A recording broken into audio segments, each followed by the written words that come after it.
Tu t'entraînes, tu manges bien, mais tu progresses lentement. Le problème, c'est pas forcément ton programme ou ta diète. C'est ce que tu fais ou plutôt ce que tu ne fais pas entre tes journées. 70 à 80% de ton hormone de croissance est sécrétée pendant ton sommeil profond. Ça va être du coup pendant la nuit que ton corps va reconstruire le muscle. Ça va pas être pendant tes entraînements où là tu vas le détruire, mais ça va être la nuit où ton corps va s'adapter pour répondre au stress que tu as mis pendant ton entraînement, pour reconstruire le muscle, pour le faire grossir, pour qu'il puisse la prochaine fois s'adapter et bien supporter le nouvel entraînement que tu vas faire. C'est le principe de la surcharge progressive. On monte petit à petit, le corps s'adapte. Mais pour que le corps s'adapte, il doit forcément avoir cette phase de récupération après la phase de destruction. Et la majeure partie se fait pendant ton sommeil. Et justement, aujourd'hui, je te donne le protocole exact pour maximiser ton sommeil profond qui va grandement t'aider dans tes objectifs. Tout sera totalement gratuit, il y a zéro gadget. Donc, reste bien jusqu'à la fin parce que je te passe une ressource pour que tu puisses appliquer exactement tout ce que je te dis dans cette vidéo sous forme d'un protocole complet.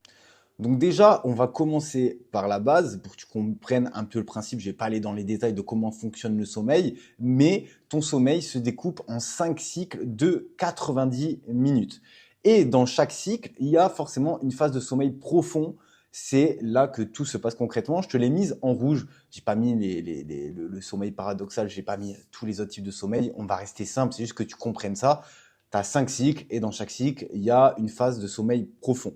Et dans cette phase de sommeil profond, c'est là où tu vas avoir une synthèse protéique maximale, une réparation des micro-déchirures musculaires que tu auras fait pendant ton entraînement ou pendant autre chose, et surtout un pic de sécrétion d'hormones de croissance. Donc, qui veut dire hormone de croissance veut dire reconstruction musculaire. Et c'est pour ça que les gens se dopent à l'hormone de croissance tout simplement. Et là, naturellement, toi, tu peux booster la sécrétion de cette hormone-là en faisant attention à ton sommeil profond.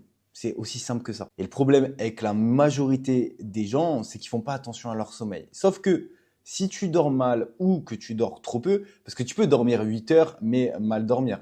On est bien d'accord. Bien dormir ne veut pas juste dire tu as dormi 8 heures. Tu as dormi 8 heures, mais dans les conditions parfaites pour avoir un bon sommeil. Et donc, le problème avec tout ça, c'est que les gens qui dorment mal, cette sécrétion-là d'hormones de croissance va baisser de moins 30 à moins 50%. Donc, concrètement, ça a un impact énorme sur ta progression. Et du coup, tu t'entraînes pour rien, entre guillemets pour rien, mais c'est juste, au lieu d'être à 100% de ta progression, tu n'es qu'à 50%. Et c'est bien dommage, juste en faisant attention à ton sommeil, tu peux avoir 2 fois plus de résultats. Donc justement, là, on va analyser un petit peu les erreurs qu'on voit le plus souvent chez les personnes qui dorment mal et justement qui atteignent pas ce sommeil profond de qualité. La première erreur que je vois très souvent, c'est que les gens mangent trop tard. Ils mangent beaucoup trop tard. Un repas qui va être lourd, en général, le soir, on mange quand même assez bien. Dans les 2 heures avant le coucher, ça va monter ta température corporelle. Et le problème avec tout ça, c'est que ton corps a besoin de baisser ta température corporelle pour entrer en sommeil profond. Donc déjà, il y a quelque chose qui coince déjà si tu manges trop tard. Et comme on a vu juste ici, si tu as mangé juste avant et que là, sur les 2 premiers cycles, ta température corporelle, elle est trop haute, ben, tu vas louper donc du coup le sommeil profond de tes 2 premiers cycles. Ton corps va peut-être baisser en température corporelle que sur les 3 derniers. Donc déjà, tu te bousilles 1 ou 2 cycles juste à manger trop tard. Déjà. Donc la règle que tu vas devoir mettre en place, c'est que le dernier repas que tu vas avoir doit être minimum 2 heures avant de dormir. Et même si tu peux faire une petite marche après ton repas, c'est encore mieux, juste de 5-10 minutes, ça suffira amplement. Mais il faut vraiment, si tu dors à 23 heures, il faut que tu aies quitté la table à 20h30, 21h maximum. L'erreur numéro 2, et j'en fais concrètement partie, des fois je te dis des choses, mais même moi j'ai du mal à les appliquer, c'est que tu regardes un écran tard le soir juste avant de t'endormir. Donc tu as de la lumière bleue justement. Moi, tu regardes Netflix, ton téléphone, tu scrolles sur Insta, n'importe, tu regardes un écran. J'ai beaucoup de mal moi avec ça parce que malheureusement depuis tout petit, j'ai pris cette habitude de m'endormir avec un dessin animé de ça, donc j'ai gardé ça même adulte. Et pour contrer ça, j'y arrive depuis quelque temps. Je lis des romans graphiques ou des mangas ou des BD. Et donc du coup, j'ai gardé ce côté m'endormir avec une histoire, hein, comme un enfant, mais sans écran. Et donc du coup, ça m'aide grandement. Alors je le tiens pas tout le temps encore, je viens juste de le mettre en place, mais c'est quelque chose qui peut être utile où tu peux faire de la respiration, quelque chose qui te plaît tout simplement, mais il va falloir que tu enlèves ton écran juste avant de dormir. Et pourquoi ? Parce que tout simplement, la lumière bleue va bloquer la mélatonine. Et la mélatonine, c'est l'hormone justement qui va déclencher le sommeil profond. Donc en gros, il va retarder ton train de sommeil. Et donc du coup, au lieu de t'endormir en 10 minutes quand tu vas au lit, eh bien, tu vas t'endormir 1 heure après. Donc ça va retarder tes cycles. Et du coup, si tu as fait seulement 10 minutes, ça suffit à retarder ton cycle de 45 minutes. 10 minutes d'écran avant de dormir, tu comptes l'endormissement 45 minutes après. Donc déjà, tu t'es bousillé 45 minutes, donc la moitié d'un cycle concrètement. Comme je t'ai dit tout à l'heure, un cycle c'est 90 minutes, donc tu t'es bousillé la moitié d'un cycle. Donc la règle que tu dois mettre en place, c'est les écrans sont totalement off 30 minutes avant de dormir. Tu te couches à 23h, à 22h15, 22h30, il n'y a plus d'écran. Et justement, tu prends ton petit livre, ta BD, ton roman graphique. Roman graphique, les gars, c'est incroyable. Voilà, petit aparté. Et ça, il faut que ça soit pas négociable. Il faut absolument que tu le fasses si tu veux avoir un bon sommeil. L'erreur numéro 3, maintenant que je vois aussi très souvent, c'est que tu te couches peut-être à des heures qui vont être différentes. En tout cas, qui sont pas régulières. Il faut bien comprendre que ton corps fonctionne sur un rythme. Et ce rythme-là, c'est le rythme circadien. Et tous les animaux, les êtres vivants ont un rythme qui se cale soit sur la nuit, soit sur le jour. Mais en gros, c'est ton horloge biologique interne. Si tu es au lit à 23h un soir et 1h du matin le lendemain, cette horloge biologique, justement, elle va être désynchronisée. Et par rapport à ça, il y a des études qui ont montré sur 400 000 personnes, donc un gros échantillon, ces études-là montrent que la régularité de l'heure de coucher va prédire mieux la mortalité que le nombre d'heures dormies. Donc tu vois, tu peux dormir que 5 heures, mais par contre, si tu es régulier, ça va être mieux pour ta santé que de dormir 8 heures, mais à des heures différentes. Donc ça, c'est quand même une information importante. On accorde beaucoup plus d'importance à la longueur de ton sommeil, mais pas à la régularité des heures à laquelle tu te réveilles et tu t'endors. Donc la règle que tu dois mettre en place, c'est que tu te fixes 7 jours sur 7. Il n'y a pas le week-end. Bon, de temps en temps, bien sûr, moi, le premier, tu as une soirée. Tu vas pas dire aux gens, bon, je dois aller me coucher à 22h et c'est fini. Non. Mais le plus souvent possible, si tu peux 6 jours sur 7, tu t'autorises peut-être un jour de fête le samedi ou le vendredi soir. Et encore peut-être pas toutes les semaines, à toi de voir. Mais tu te mets des heures de réveil de coucher. Moi, personnellement, mon heure de coucher, c'est minuit et mon heure de réveil, c'est 8 heures. Dans l'idéal. Encore une fois, je suis pas irréprochable non plus sur ça. Ça peut varier, mais en général, je tourne autour de ça. Donc voilà, c'est pas à la seconde près, c'est à 30 minutes près. Donc si tu couches à 23h30, c'est très bien. À minuit 30, c'est très bien. Voilà, j'essaye d'être dans cette zone-là, 23h30, minuit 30, au lit, prêt à m'endormir. Voilà, maintenant on a vu les erreurs. Je t'ai expliqué pourquoi c'est important de bien dormir pour prendre de la masse musculaire, être sec et avoir ton physique idéal, tout simplement. Donc maintenant que je t'ai expliqué tout ça, les erreurs, etc., on va passer au protocole. Donc dans ce protocole, il y aura 0 gadget, tu auras 0 € à investir et c'est applicable dès ce soir. Bon, en gadget, tu as quelques petits objets qui sont optionnels, qui vont pouvoir être intéressants, mais on va pas partir dans des choses superflues qui coûtent très cher. Et c'est même pas obligatoire, tu vas le voir juste après. Donc déjà, dans ce protocole, il va se dérouler en 3 phases. Ça va être 1 heure avant de dormir, au moment de dormir et au réveil. Donc ça va être important de bien faire attention à ces 3 phases. Il n'y a pas que au moment où tu t'endors, comme je t'ai expliqué juste avant. Donc 1 heure avant de dormir, il faut que tu aies une lumière tamisée. Ok, passe en lumière douce dans toute ta maison, dans tout ton appartement, dans les pièces. Il faut que tu aies une lumière douce, pas une lumière blanche d'hôpital. C'est la pire chose à faire. Une lumière douce, voilà, tamisée, tu seras très bien.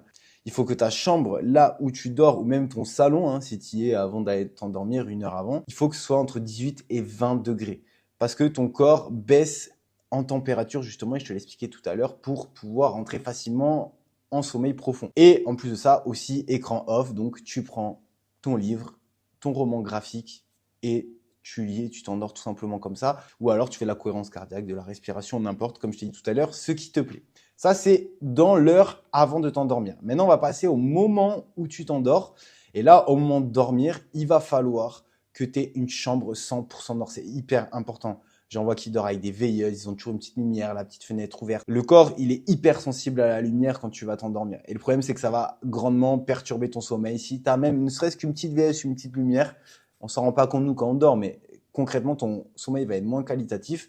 Donc, une chambre 100% noire, ou alors, si c'est pas possible, par exemple, tu es en voyage ou que sais-je, c'est ce que je t'ai dit tout à l'heure, c'est optionnel, mais tu peux t'acheter juste un masque de nuit pour avoir vraiment les yeux dans le noir, et là, ça sera très bien. Même chose Autant pour l'aspect visuel, l'aspect auditif aussi, ça va être très important que tu sois totalement dans le silence. Ok, c'est pour ça que quand tu es en campagne, en général, tu dors mieux que quand tu es en ville avec les bruits de voiture, les gens qui crient, etc. Ou alors un bruit blanc, hein. Ça peut être le bruit de la pluie, voilà, des animaux à l'extérieur. Mais ça va être un bruit qui va faciliter ta concentration, le sommeil. Ça va peut-être aussi t'éviter de penser, parce que des fois, il y a des gens qui sont totalement dans le silence, ils ont leur cerveau qui part en overthinking. C'est pas forcément mieux, donc tu peux avoir un bruit blanc qui t'aide aussi pour ça. Mais voilà, moi, c'est le silence total, silence ou bruit blanc.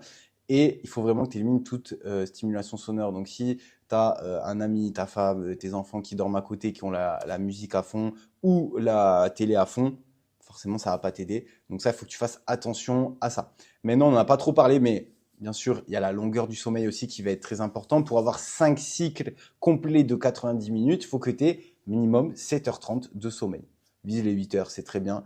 Et moi, je le vois, dès que je dors moins de 8 heures, le réveil il est horrible. Quand je dors 8 heures, tout va très bien. Et si je dors 9 à 10 heures, le réveil il est horrible aussi. Concrètement, trop dormir, c'est pas top non plus. Mais voilà, 8 heures, c'est très bien. Ça n'a aucun intérêt parce que le café aura aucun impact puisque déjà ton cerveau est déjà en alerte. Donc maintenant, on passe à la troisième phase du protocole et la dernière, donc qui va être le réveil. Donc, première chose à faire quand tu te réveilles, c'est te mettre à la lumière naturelle. Ok, donc tu vas directement dehors à la fenêtre et tu présentes ton corps, ta peau au soleil. Ça paraît un peu bizarre de dire ça, mais c'est clairement ça.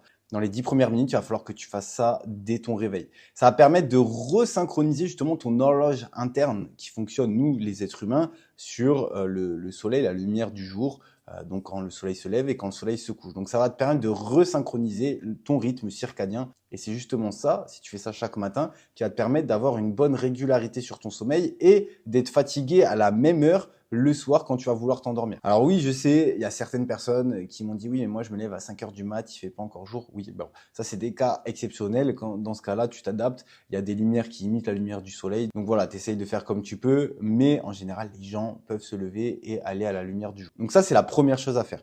Deuxième chose, c'est pas de café dans la première heure. Parce que déjà, ton cerveau, quand tu te réveilles, il a l'hormone du stress, donc le cortisol, qui est au maximum. Donc, il est en alerte déjà quand tu te réveilles. Donc, il n'y a pas vraiment d'intérêt de prendre un café directement.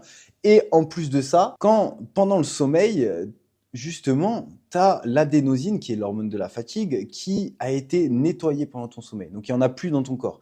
Donc, laisse le temps, justement, pendant cette heure, d'avoir l'adénosine qui se réaccumule naturellement pour pouvoir prendre un café derrière et avoir les réels effets du café en termes énergétiques. Donc boire un café dès le réveil, ça va juste masquer la fatigue du réveil parce que tu vas bloquer justement les récepteurs de l'adénosine, l'hormone de la fatigue. Mais en soi, quand tu te réveilles, tu n'as pas cette hormone de fatigue, donc il n'y a aucun intérêt. Et au contraire, ça interfère dans le processus justement de réveil de ton corps. Donc reste sans café pendant 1 heure. Ça va juste masquer la fatigue, donc c'est juste une illusion. Mais voilà, pas de café pendant la première heure. Et ensuite, par contre, après la première heure, tu peux prendre ton premier café et là, tu auras réellement le vrai effet du café qui sera bénéfique et qui sera pas juste une illusion. Donc voilà pour le protocole que je t'ai passé. Donc si tu appliques juste ces règles-là cette semaine, dès que tu as vu cette vidéo, tu vas directement sentir la différence dans ta récupération, dans tes performances sportives dès les 4 à 5 jours qui vont suivre. Ça va être vraiment très rapide parce que c'est vraiment flagrant